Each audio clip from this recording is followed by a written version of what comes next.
Good morning students, मैं Ramchandra sir. आज के इस वीडियो में हम रासायनिक उर्वरकों की मृदाओं में अभिक्रियाओं का अध्ययन करेंगे। तो सबसे पहले हम बात करेंगे डाई अमोनियम फास्फेट, जिसका रासायनिक सूत्र NH4 का होल ट्वाइस HPO4 होता है।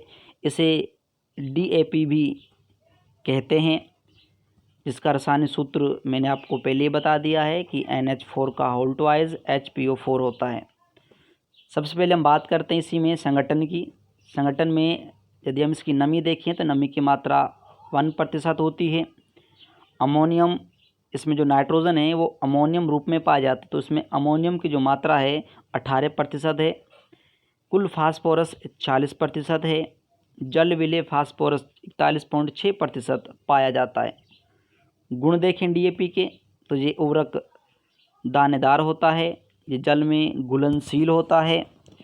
इसमें नाइट्रोजन व फास्फोरस दोनों पाए जाते हैं।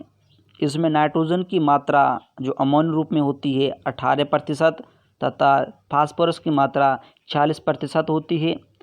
नाइट्रोजन अमोनियम रूप में और फास्फोरस HPO4 के रूप में जो है पाई जाती है। बात करते हैं मृदा में अभिक्रियाओं की। ये नम एवं शुष्क दोनों प्रकार की मृदाओं में लाभदायक होता है। हम DAP को नम व शुष्क दोनों मृदाओं में प्रयोग कर सकते हैं। दोनों ही मृदाओं में लाभ पहुंचाता है। दानेदार होने के कारण मृदा में आसानी से प्रयोग कर सकते हैं। हल्की, मध्यम तथा भारी मृदाओं में इसका प्रयोग किया जा सकता है। अमोनियम आयन मृदा क्लोराइड पर अधिशोषित हो जाते हैं, जिसे पौधे आसानी से ग्रहण कर सकते हैं। तथा HPO4 आयन धीरे धीरे मृदा में घुलकर पौधों को प्राप्त होते हैं। मृदा में इस उर्वरक का प्रभाव अम्लीय होता है। यदि हम DAP का मृदा में प्रयोग करते हैं तो मृदा को अम्लीय बनाता है। इसके बाद है इसी में फसलों पर प्रभाव। इसके प्रयोग से फसलों को नाइट्रोजन व फास्फोरस दोनों प्रकार के पोषक तत्व प्राप्त होते हैं। नाइट्रोजन प्रारंभ में अमोनियम और नाइट्रीकरण होने के बाद ये नाइट्रेट में बदल जाती है, जिसे पौधे आसानी से ग्रहण कर लेते हैं।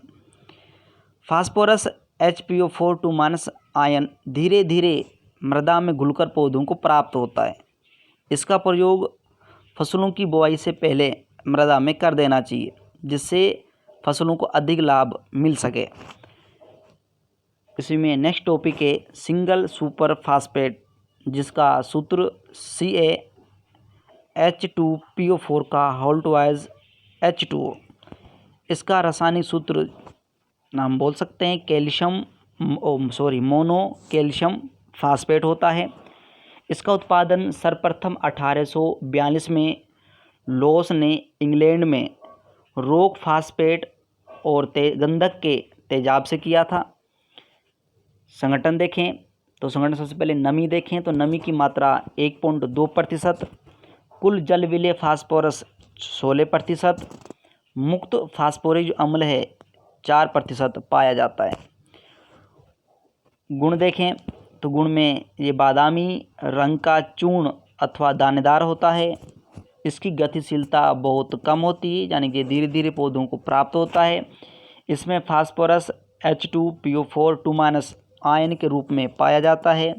इसमें फास्फोरस की मात्रा 16% होती है। मृदा में अभिक्रिया। ये नम मृदा में आसानी से घुलता है। हल्की, अम्लीय, उदासीन तथा चूना युक्त लवणीय मृदाओं में प्रयोग करने पर डाई कैल्शियम फास्फेट तथा ट्राई कैल्शियम फास्फेट बनाता है। हम इसकी अभिक्रियाओं को देखें। यदि हम इसकी सिंगल सुपर फास्फेट की हमने हल्की चूनायुक्त मृदाओं में इसका प्रयोग करते हैं, यानी कैल्शियम बाइकार्बोनेट साथ क्रिया करवाते हैं, तो ये डाई कैल्शियम फास्फेट बनाता है, प्लस में कार्बोनिक अम्ल का निर्माण होता है। हम उसी सिंगल सुपर फास्फेट की अभिक्रिया फिर उसी कैल्शियम बाइकार्बोनेट से करवाएं, लेकिन यहाँ पर हमने 2 परमाणु लिए। यहाँ पर 2 परमाणु लिए क्रिया करवाते हैं, जहाँ ट्राई कैल्शियम फास्फेट का निर्माण होता है, प्लस में कार्बोनिक अम्ल का निर्माण होगा। इसके बाद देखिए हम फसलों पर प्रभाव। ये उर्वरक सभी फसलों के लिए उपयुक्त होता है। हम इसे सभी प्रकार की फसलों में प्रयोग कर सकते हैं, क्योंकि इस उर्वरक को खड़ी फसलों में प्रयोग करने से अधिक लाभ मिलता है।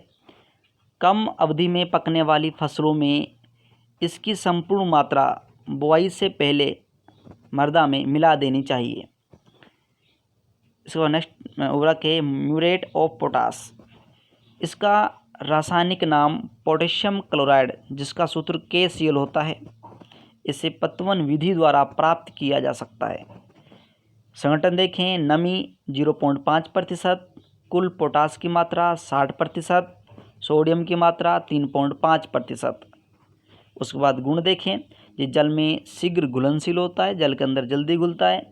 ये उर्वरक शुद्ध रूप में सफ़ेद रवेदार होता है, किंतु आयरन ऑक्साइड की उपस्थिति में इसका रंग लाल हो जाता है। ये मोटा या बारीक क्रिस्टलीय लवण होगा। इसमें 60% K2O पोटेशियम ऑक्साइड होता है। मृदा में अभिक्रिया, इस उर्वरक को मृदा में मिलाने पर यह अपघटित होकर पोटेशियम आयन और क्लोराइड आयन देता है। पोटेशियम आयन मृदा क्लोराइड पर अधिशोषित हो जाते हैं, जिस कारण पौधे से आसानी से ग्रहण करते रहते हैं। ये उदासीन होता है, इसलिए मृदा में अम्लता व क्षारीयता उत्पन्न नहीं करता। हम इसे अम्लीय और क्षारीय मृदाओं में प्रयोग कर सकते हैं। क्षारीय मृदा में इसका प्रयोग जैविक खाद के साथ करने पर अधिक लाभ प्राप्त होता है। फसलों पर प्रभाव, इसे फसलें पोटेशियम आयन K+ के रूप में ग्रहण करती हैं। इसका पोटेशियम फसलों को शीघ्र प्राप्त होता है। दलहनी वाली फसलों में इसके प्रयोग से उनकी जड़ों की ग्रंथियों द्वारा नाइट्रोजन स्थिरीकरण अधिक होता है। खाद्यान्न वाली फसलों में इसका प्रयोग अधिक लाभकारी होता है। नेक्स्ट उर्वरक है सल्फर ऑफ पोटास। इसका रासायनिक नाम पोटेशियम सल्फेट, जिसका सूत्र K2SO4 होता है। इस उर्वरक का निर्माण लिग्नाइट खनिज के पोटेशियम क्लोराइड की क्रिया गंधक के तेजाब से कराने पर प्राप्त किया जाता है। संगठन देखें, नमी की मात्रा 1.5%, कुल पोटास की मात्रा 48%, क्लोराइड की मात्रा 2.5%, सोडियम की मात्रा 2% होती है। गुण देखें, ये सफ़ेद रंग का पदार्थ होता है।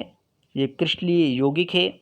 इसमें 48 से 50% पोटेशियम पाया जाता है। पोटेशियम जल में शीघ्र घुलनशील होता है। इसमें सल्फर की मात्रा 23 से 48% पाई जाती है। मृदा में अभिक्रिया, इस उर्वरक को मृदा में मिलाने पर ये आयनित होकर पोटेशियम आयन व सल्फेट आयन देता है। पोटेशियम आयन मृदा क्लोराइड पर अधिशोषित हो जाते हैं। ये उदासीन उर्वरक होता है, जिससे मृदा में अम्लता व क्षारीयता उत्पन्न नहीं करता, यानी कि हम इसे सभी प्रकार की हर प्रकार की मृदा में, चाहे वो अम्लीय हो या क्षारीय, हम इसका प्रयोग कर सकते हैं। ये चूने वाली क्षारीय मृदाओं में इसका प्रयोग लाभकारी होता है। फसलों पर प्रभाव, इसे फसलें पोटेशियम आयन K+ के रूप में ग्रहण करती हैं। जल में घुलनशील होने से फसलों को जल्दी प्राप्त होता है। ये सभी फसलों में उपयोगी होता है। इसी प्रकार की फसलों में प्रयोग कर सकते हैं। फसलों के उत्पादन एवं गुणवत्ता को बढ़ाता है। फलों वाली फसलों में रस की मात्रा को बढ़ाने का भी कार्य करता है। तो आज के वीडियो में हम इतना ही पढ़ेंगे। कल के वीडियो में इससे हम आगे कुछ नया पढ़ेंगे। धन्यवाद।